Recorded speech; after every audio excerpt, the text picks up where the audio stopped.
story of the Bible begins in a garden, where God and humans live together. And the biblical authors want us to see this garden as a type of temple. The top is the most sacred place, the Holy of Holies, where God's presence is most intense. And that's where we find the Tree of Life. So, what's this tree all about? Well, it represents God's own life and creative power that is made available to others. In fact, God's first command is that humans eat from all of the trees, including this one.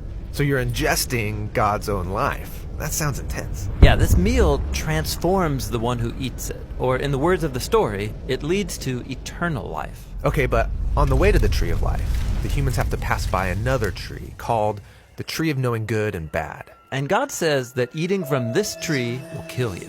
How does it do that? Well, it represents taking the authority to do what is good in your own eyes. And when humans do that, it leads to broken relationships, violence, and death.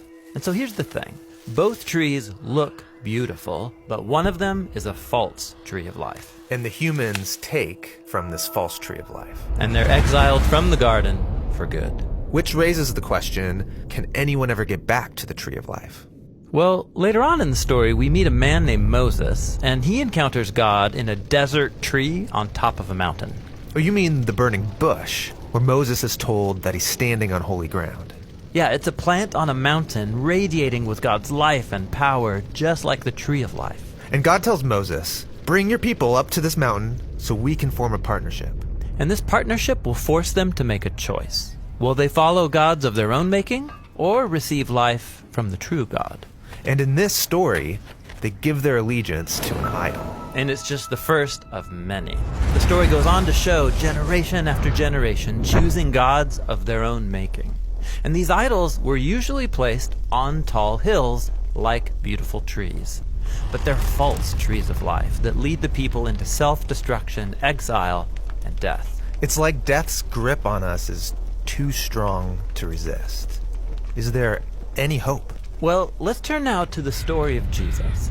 He came to announce that God's eternal life was available once again through him. So Jesus thinks of himself as the Tree of Life. Yes, this is what he meant when he claimed to be the vine that brings God's life into the world. And Jesus invited people to eat from him. Yeah, he was inviting people to trust him and be transformed by his life. But Jesus also exposed how corrupt humans are, how much they love false trees of life. And so Jesus presented people with a new choice between life or death. And this time, they don't just choose death. They also chose to attack the one who sustains all of life. Yes, Jesus is led up to the top of a hill where he dies upon a tree. The cross is the sad and violent result of humanity's desire to do what is good in our own eyes. The Tree of Life has been overcome by the power of death. Well, it seemed that way. But Jesus said that he was a seed of God's life that would die in the ground, but then grow into a plant that would bear much fruit. So to defeat death, Jesus went through it. And now, this new tree of life stands before us all.